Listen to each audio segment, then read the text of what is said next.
Welcome to TerningCast. I am Tore. And I'm Tore. Wait, that means...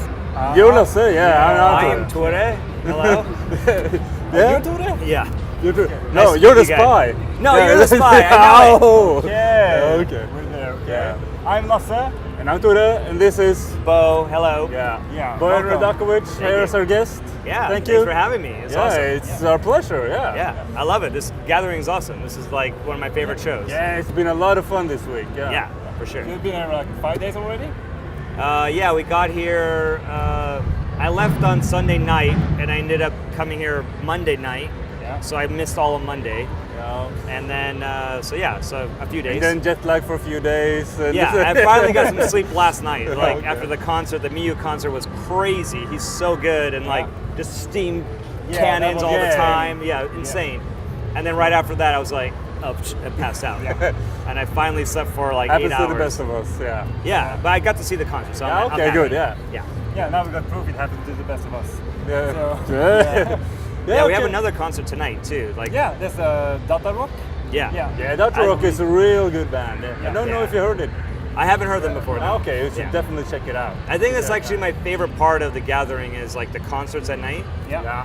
Because we have a show in America called Dragon Con, Yeah. and it's a really big show, and it's cosplay and video games and tabletop stuff and like sci-fi books. Yeah. It's kind of everything, but every night they have concerts, and that's always my favorite part, right? Yeah. Because you go to like PAX or Gen Con, they have a bunch of gamers, everyone's hanging out, Yeah. but the evening concerts is what makes it special. Yeah, you know? and it brings people together in a Yeah. more special way. And yeah.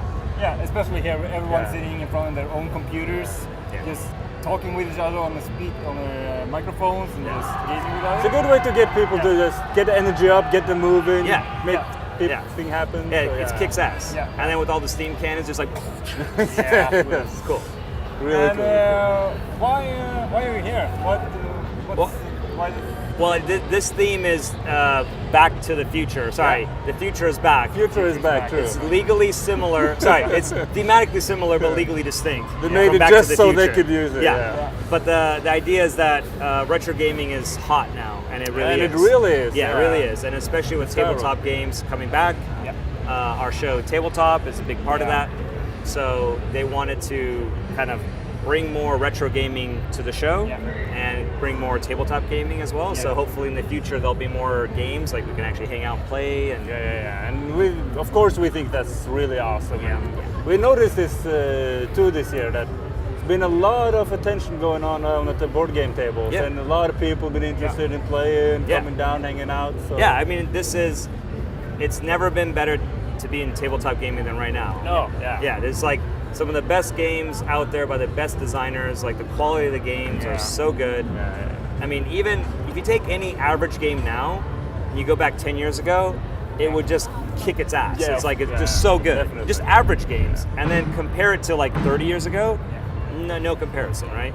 But a lot of people would like to, and I think that's reasonable, to credit Tabletop, the show, for bringing attention to those kind of games. Well, thank you. Yeah. But I mean, it's not just us. Like, the industry has been growing, Yeah. you know, for several years. In America, sales have been increasing every year Yeah. for 6 years straight. And the last 3 years, especially since Tabletop, it's been the best it's ever been Yeah. each year. So like this year's the best it's ever been, which is 20% higher than last year, which is the best it's ever been before that, which is 20% higher than the year before, which was the best before. So it's like, right now it's the golden age. And it's, And I guess some of the games you play on your show is kind of the top of that list Yeah. of the best-selling ones. yeah, So- we pick the best of the best, right? Yeah. So yeah. And like with that, I guess you get a lot of from publishers want you to play their games on You the get show. a lot of requests. Yeah. Or is it- Yeah, so like we're in season 3 right now when we're filming. Yeah. We finished season 3 and there's 23 games on season 3, right? But to get onto those slots, we basically, Will and I test each one, Yeah. and I basically do it per category.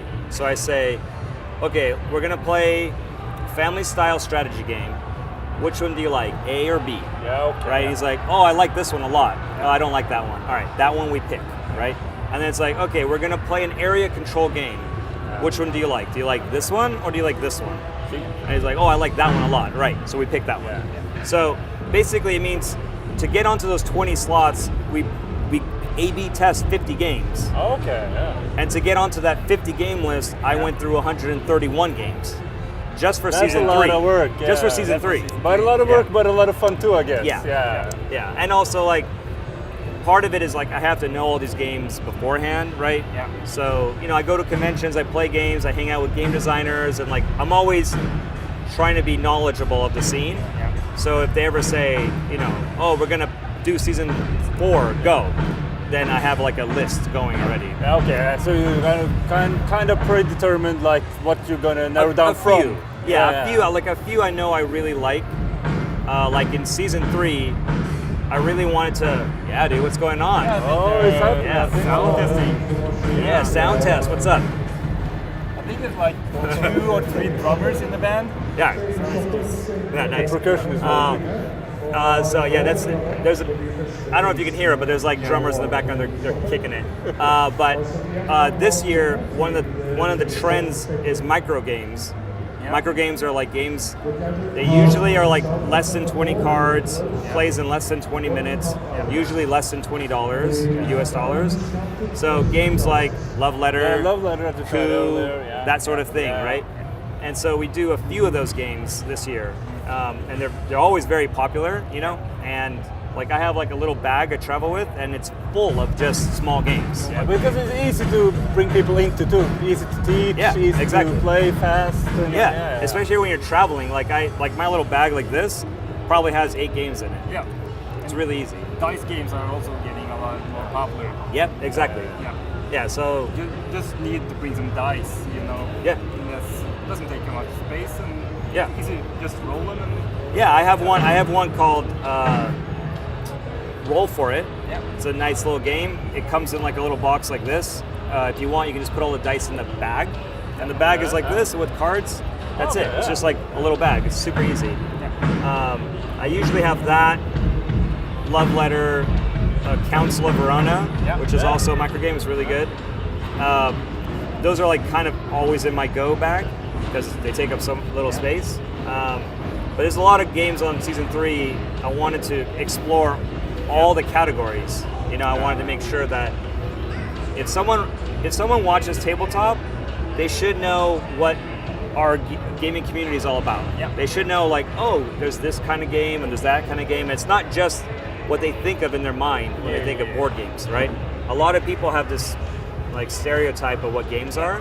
Because there is really a lot of variety. There's a huge variety, I would say there's something for everyone. Even if you think, no, board gaming is not for me. Let's see. Let's try something and see. Absolutely. You'll absolutely find something that will intrigue you in some way. It's like people tell me like, oh, I don't like games. I'm like, what's wrong with you? Of course you like games. It's fun. You just need to find the right game.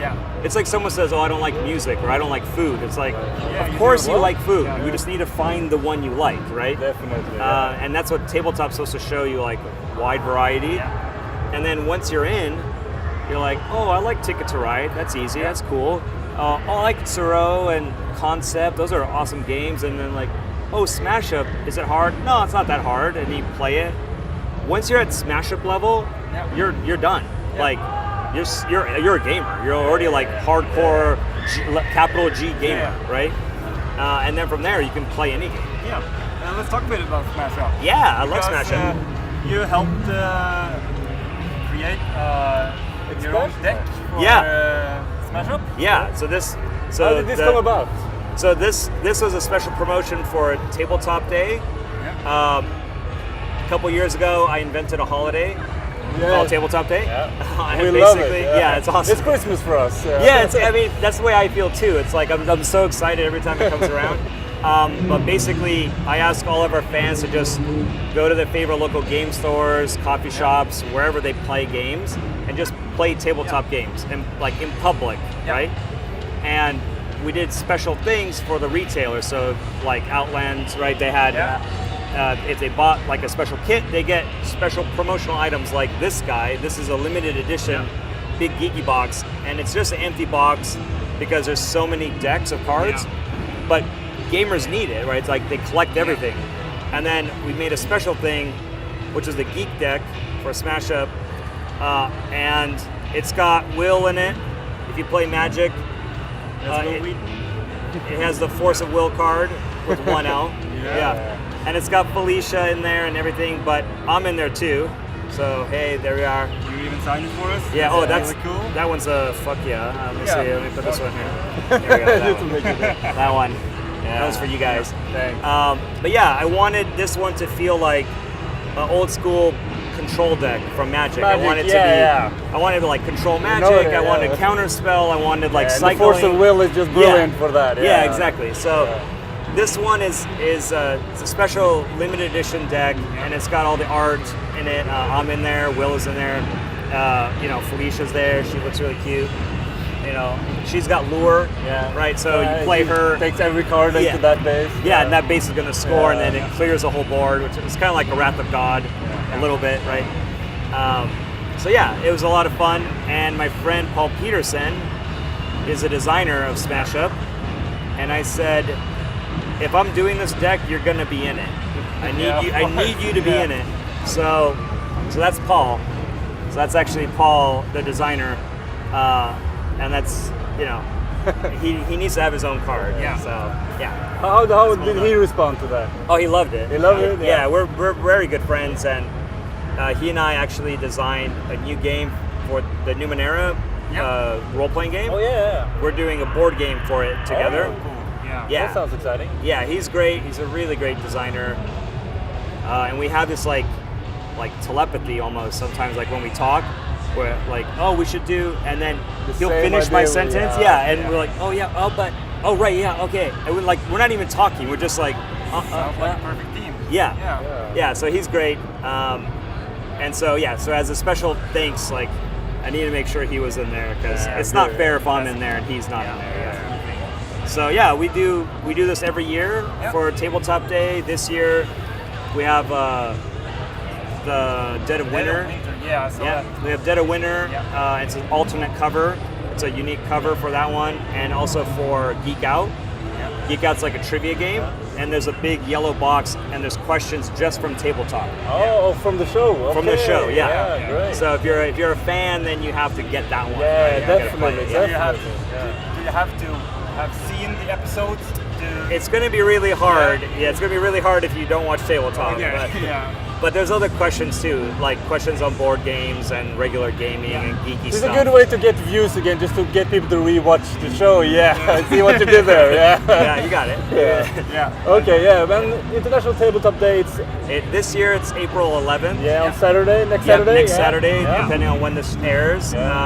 I know you guys have events out here. We have an event in Oslo we're going to do. It's just enough in Oslo if anyone want to come out and play games with us. Yeah, we're more than welcome to come. Absolutely. Have a lot of fun. Like the first year it was amazing because it's hard to explain because like I'm in this production tunnel, my head down, I'm working like crazy hours, like it's late. I'm like, maybe I should just sleep under the desk, like these gamers. Like I read something on the I am at Reddit. You work like do all this the whole season of Tabletop in like 20 days.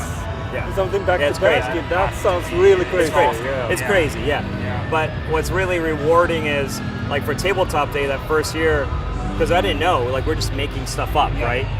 And then I put it out there, and then people started signing up, and there's kids gaming in like New Zealand and like Singapore and South Africa and like in Antarctica, like the scientists on Antarctica. I was like, oh my God, this is like a real thing, And I love seeing all the little stars pop up around the world. It's like, oh, it feels so good. It's a real renaissance for the tabletop industry, and it's real good. And tabletop has contributed a lot to the tabletop industry, as you said. And we noticed that Kickstarter is really taking a lot of this, the board gamers are really coming together at Kickstarter to make the dream projects come together. Oh, for sure. Kickstarter is a great platform. Gamers are always early adopters. So if there's a new technology, especially if it's like disruptive technology that kind of changes the way things used to work, gamers are almost always the first there. Like they're the first with the new phone, they're the first with the new technology. And so, yeah, we came on for Kickstarter, and it's a great way of getting directly to the fan, which is nice. So there's a lot of advantages, right? Like traditionally it used to be like, I'm a designer, you know, like I design a game and then I give it to the publisher. The publisher takes the game and then they give it to a distributor, and then the distributor brings it like to Scandinavia somewhere, and then they sell it to a store here in Norway, and then it finally gets to the fan, right? It's like a million steps. But with Kickstarter, it's like, oh, you want this? There you go. It's like right there, right? Oh, totally dropped the mic. Super professional, don't mind that. So it's great. So it's like it's a disruptive model where I can go directly to the fan and say like, hey, here it is. But what that means is all the risk, all those steps is now on me as a designer. That's true. That's right. Yeah, and there's a couple things. Kickstarter is amazing, absolutely amazing. There's the idea of, I have something amazing I want to do, I just need money, and then you take it and then you make something cool, and then you finally give it to them. It's great. But Kickstarter has changed. Like, I don't know if it's here, but in America, Kickstarter is like pre-orders for games. Like they really feel like, oh, here's the game, here's your money, give me my game. And they expect it like, they expect to get the game. Right, like No matter immediately. what. It's like, well, we have to go make the game. Like, no, we where's my have game? to design it so it gets finished. We have to print it. We have to that process is really long, Yeah. right? Normally it's 9 months, okay? And a lot of publishers, and I've done this too, will underestimate how long it takes to make a game, right? And say, like, well, I think it's going to be this. Well, it's always twice as long as you think, right? Whatever it is, like, oh, I can do it in a week, 2 weeks. Just budget 2 weeks, right? Oh, I can do it for $10,000, $20,000. Like, most likely, honestly, that's what it's going to cost you. So it's nice. The problem is, like, I actually use Kickstarter a lot to get games and like movies and other stuff, and 100% of my games are late that I've backed. 100% of them. On average, it's like 75% of projects are late. That's just reality. But I think in my experience, gamers are used to waiting too, because there's a lot of delays in the gaming industry. But as you said, they're early adopters, so of course they want it there now and just try it out. Exactly. Right. It's like, but at the same time, they're used to the delays. No, that's exactly it. The type of person that wants it is the type of person that wants it now. So it's really tricky. So I mean, it's been hard on me, and especially with budgeting all this stuff. There's a weird thing on Kickstarter where, in reality, a board game like Smash Up. So Smash Up, the base deck has 8 decks, right? And each deck is 20 cards, and they're all illustrated, right? That's a lot of work. It's a lot of work, and it's probably, what is that? 16. I mean, it's probably like $20,000 in art, and just as much in printing. So in reality, it's probably a $50,000 project just to even make the game. Right?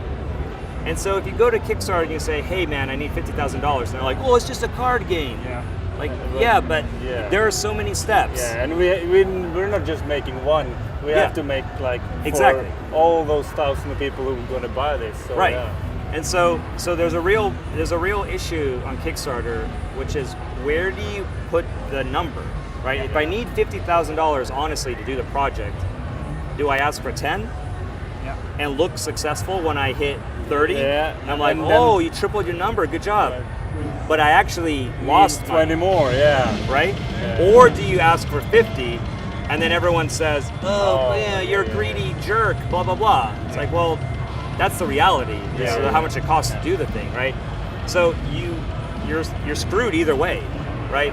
And so the only way to be really successful is to just kill it, like exploding kittens. Exactly, that kind of stuff, that's right? Insane.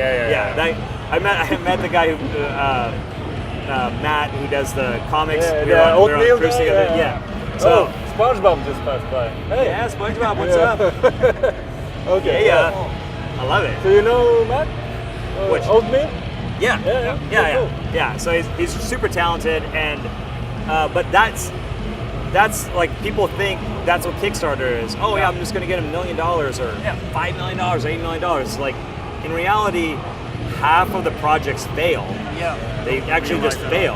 Yeah. That's true. And then the other half are the winners. Yeah. But even those are, you know, it's hard to make it as a designer. Yeah. It's only like that little 1% on top that is very successful.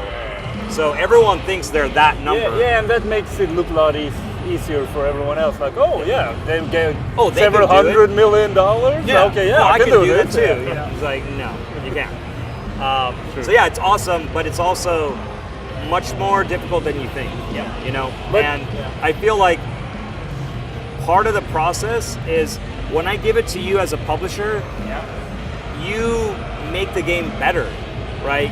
You develop it, you edit it, you give it better art, you have better connections, and you get better pricing, right? So going direct is nice, but it's actually far more expensive than you think. Yeah. And also, if I give it to you and you're a publisher, let's say I give you a game and you're like, oh my God, this is exactly like Smash Up. What are you doing? And then you'll reject it, right? But on Kickstarter, there's nothing like that. And so you see that. There's actually copies on Kickstarter. It's terrible. Completely derivative work, like just straight up copies of other games with painted on stuff. And it's disgraceful. And people back it. Yeah, because they don't know about the original, so it's like, Yeah, they're like, well, it doesn't bother me. Yeah. I don't care if you're cheating someone else. So, you know, it's amazing, it's a and it's also two-edged sword. scary. Yeah. So you have to balance it. But at the same time, it's helping like indie developers, small startup companies just to promote their stuff. So for sure. And especially if you're like in Norway, maybe you don't have like traditional financing where you can like go to the bank and say, hey, I want to do a risky thing like make a game. And they're like, whoa, okay, well, let's slow down. You know? I don't think you ever would get money for that in Norwegian bank. Right. No, I imagine it's very calm and like, no, hold on, let's think about it, right? But Kickstarter, it's like Wild West. Right? Really? It's like, yeehaw, let's go. Like, oh, that sounds cool, let's go, right? So and we have a question from one of our viewers. Oh. We had a contest. All right. For them to send in questions for you. Yes. And we Is it in one. Norwegian? Yeah, we got it in Norwegian, but we translated it for you. Oh, okay. You want to hear the Norwegian version? I'll take English. Yeah. Okay. Yeah. My Norwegian is not so good. Yeah. This question is from, let's just get it up here, from Bjørn Ivar Kalvsjøhagen. So Nice. So you win some prizes for this question. We'll You're a winner, Bjorn. contact you on Facebook and you'll get some awesome stuff from Outland in Oslo. Yeah. Nice. And his question is as follows. What's Axe or sword? I prefer axe. What's your first tabletop game memory? First tabletop memory? Yeah. Whoa. Probably playing chess with my dad. Yeah? Okay. Yeah. He never held back.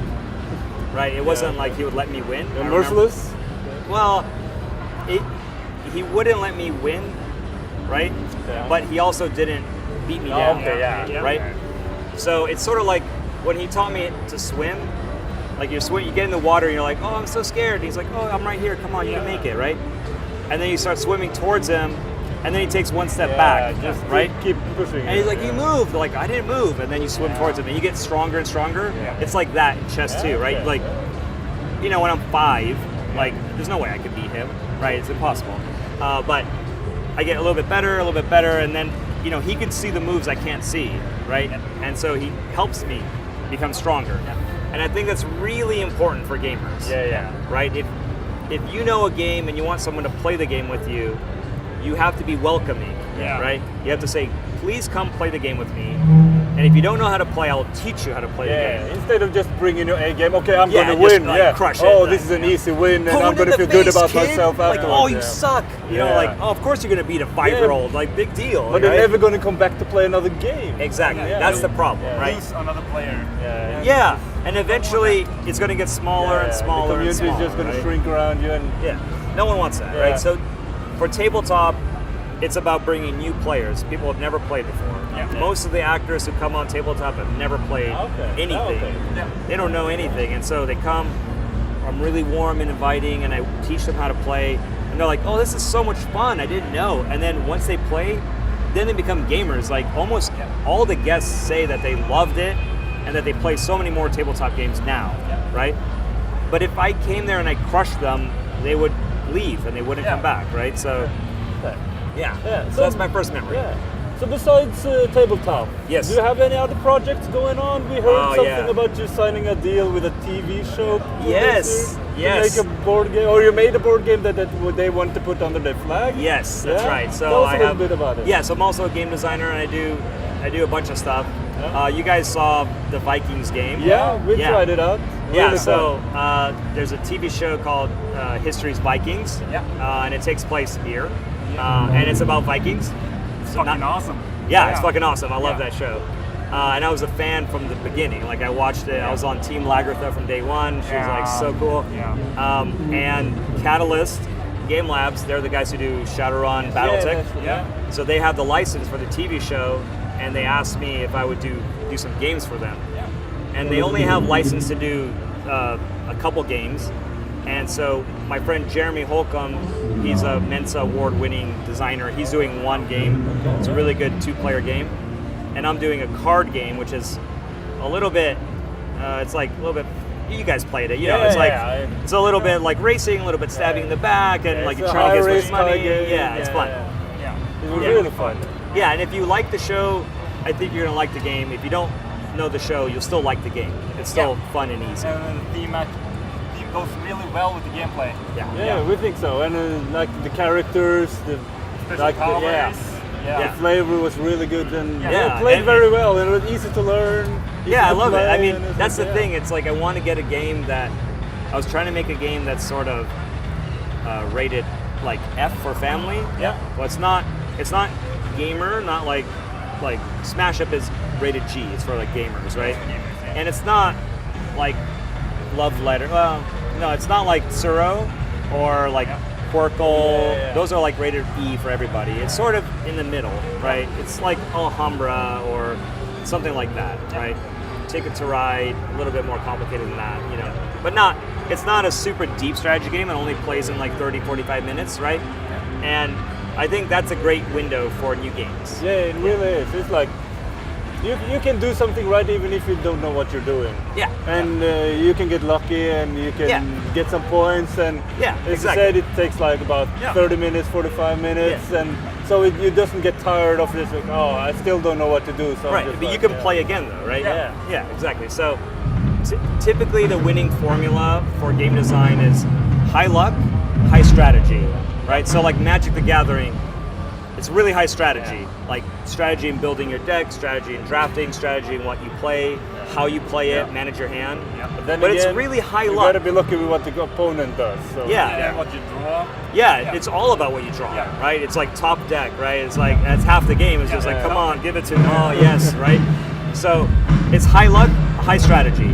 So if I win, I think, oh, it's my strategy. I'm a good player. I'm so good. And when I lose, I'm like, bad luck, right? It's like, I would beat you if I had a better card. You won't feel card. bad about yourself, but it still can lift you up when you win. But either case, you play again, right? That's the important thing. Like, you play again, right? So Ticket to Ride, Settlers of Catan, all these games, high luck, high strategy. They're the most successful games. They're really good. And so, you know, if you're going to compare Agricola, you guys play Agricola out here? It's like a deep strategy game. It's great. Very low luck. And you compare it to something like Pandemic, right? Very high luck game.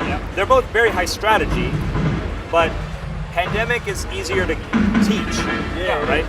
And it's easier to learn, and it's easier to like play again.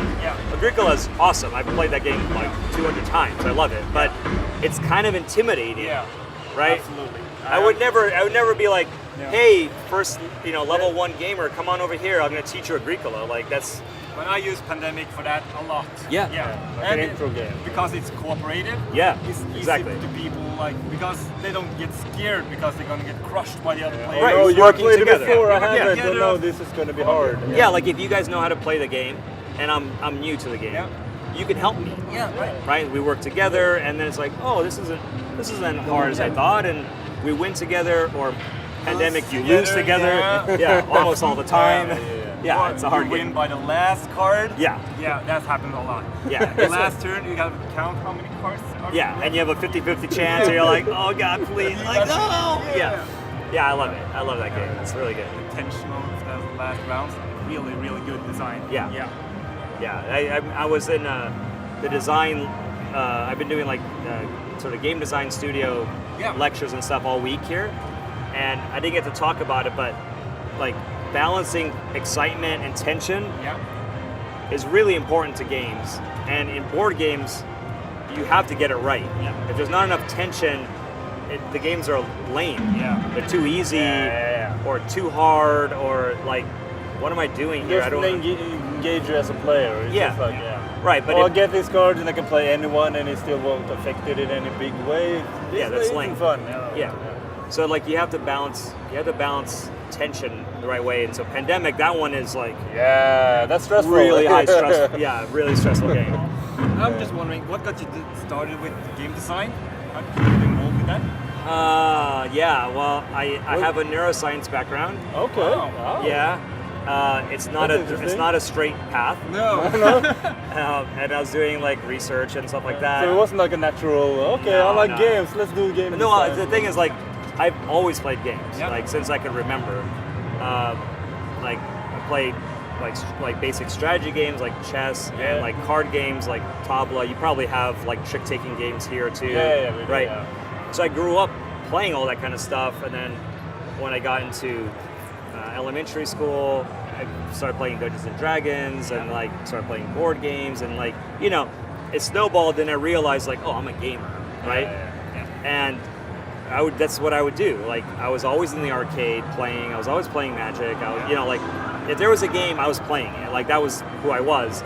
But I never thought about being a designer. I was always just like tinkering, like changing things, you know, like making variations on games, house rules all the time. And that's like really important for designers. Is at first, I think the step is sort of like copy, improve, and then create your own, right? So then add on new stuff. Exactly. So at first, you're just kind of copying what other people are doing, or just making like small tweaks.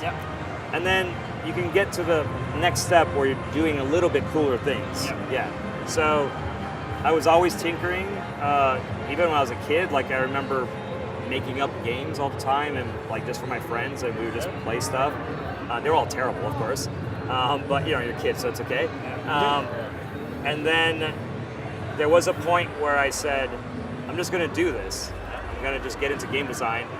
And I don't recommend this, but I said, you know, fuck it, I'm just going to do it. And I just jumped in, didn't know anyone, and so I started doing game design and working with game companies, and I realized, oh, they're just like me, like exactly like me, and they're like, we're all gamers, and it was super easy to make friends, and everything. It's like sometimes you work really hard and you don't get anything out of it, and other times things seem a little bit easier.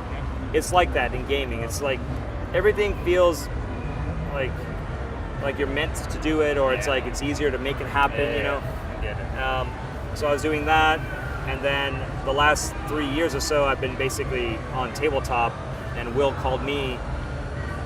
Basically it was like I was doing design and working in the industry, and Google called Felicia.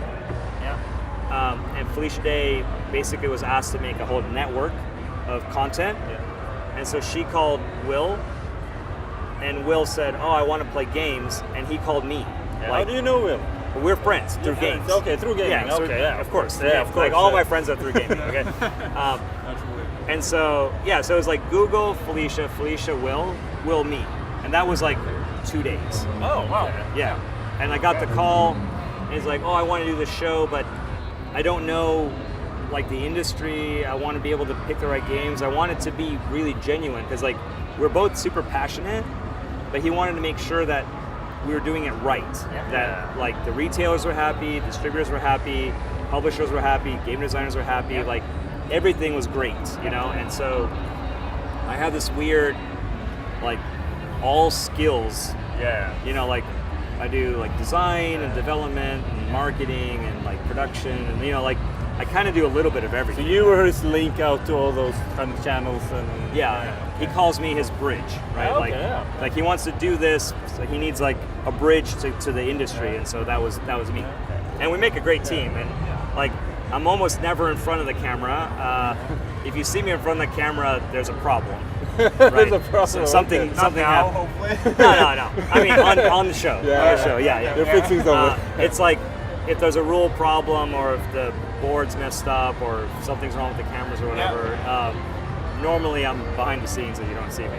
But so I got in the worst way possible by just being stubborn and saying like, "Oh, I'm gonna do it."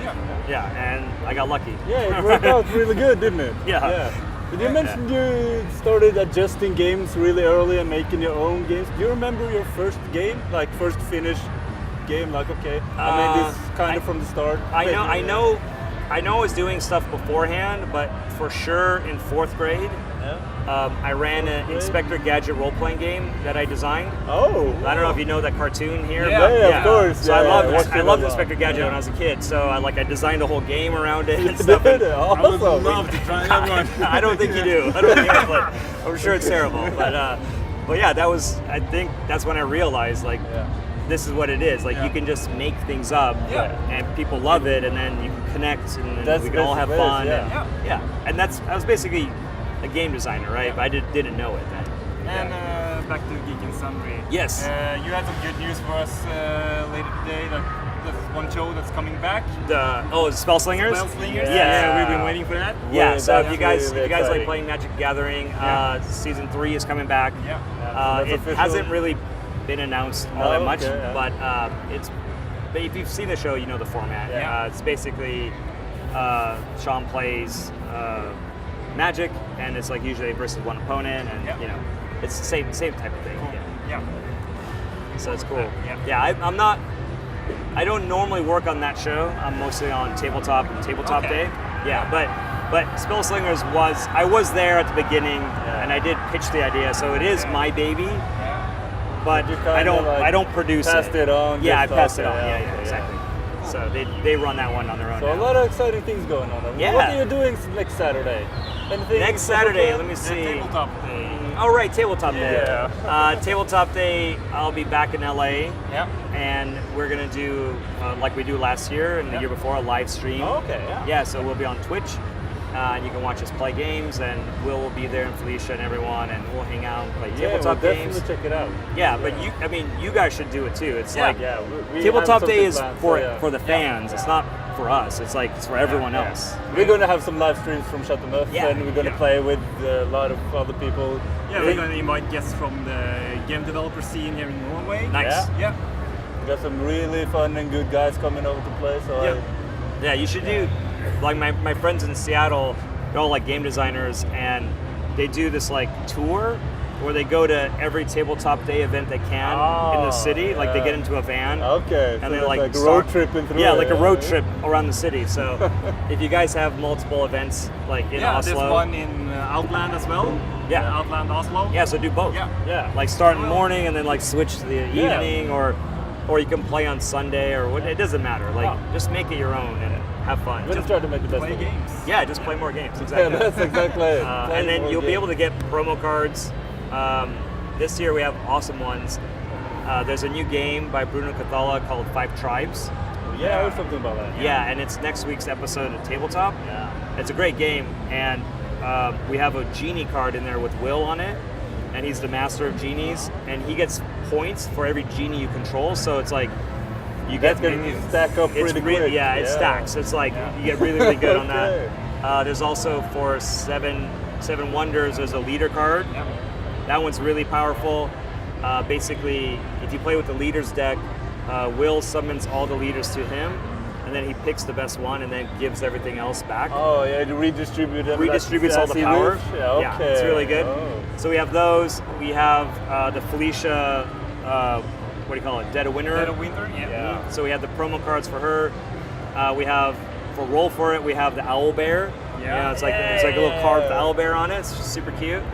We have that. We have the Geek Out deck. There's a bunch of stuff. It's crazy. There's just like all kinds of expansions and things that we're doing. So there should be something that you guys like. And definitely. I think Outland's going to have a big kit out there. Yeah. Nice.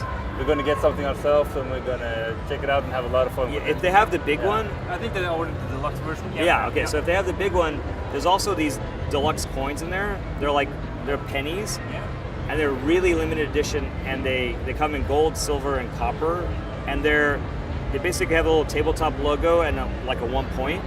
So when you're playing games, if you don't want the chips, you can just use the copper, and they're made like real pennies. It's like from the mint. So like these are serious things. And there's only like 750 of those gold coins. So if you're a collector, get that definitely get on that. Yeah, get that. And get in line. I've been showing people them, and they're like, "What are these?" You know, like I play my prototypes with them, and they're like, "What? These are so cool." I'm like, "Those are for tabletop day." I'm like, oh, I gotta have them. Yeah. So there's a lot of cool stuff. I'm really happy, and I just love the fact that people are proud to be gamers again. Like I don't ever want to hear people being ashamed of being a gamer or being afraid to play in public. Like I really hope we're past that. And in America, it's hard. We have a different culture than you guys do, probably. We have the Janteloven. I don't know if you heard about it. That's everyone's equal. Yeah, everyone's equal. No one's better. So it's not that hard, but it's still kind of. But if you're a gamer, then everyone's a gamer, right? Yeah. So that's good. Yeah. In America, we had a time where it was kind of, not good to be a gamer. I actually this weekend's Easter, and I remember playing. I think I was like in 5th grade. I was playing Dungeons and Dragons on Easter, and we had to hide. Like we were. You get bullied. We were afraid because where I grew up, it was like. That was like devil worship, and you're going to hell if you play Dungeons and Dragons and that kind of shit. So I don't want to see that. I don't want to see any gamers hiding and being ashamed of who they are. So hopefully Tabletop Day they come out and they're like, oh, I'm proud to be a gamer, and oh, it's so cool to have all this stuff and share it with my friends. Yeah. So it's really about time we have our own day and can celebrate. And, it's our own Christmas, right? So. Show up on Tabletop Day. Do it. Play games with us. Yeah. Or play games with everyone else in your town if you're anywhere else. If I were here, I would definitely be with you guys at Outlands, hanging out, playing games. But I have to be back in LA. So. That's too unfortunate, but that's the way it has to be. Yeah. Well, if you guys come tomorrow, we're tearing down. And we're gonna do a little tabletop party, so we'll hang out. There are some rumors about it, and we're looking forward to it. It's gonna be a lot of fun. It'll be good. We can play some Smash Up. Play more of my Viking game. Yeah, absolutely. We got to do some more. Okay. Yeah. Thank you very much for showing up. Sure thing. Yeah, been really good having you here. Yeah, thanks. And I hope you enjoy the rest of the gathering. Yeah, I love the gathering. It's the best. So play more games, guys. Play more games.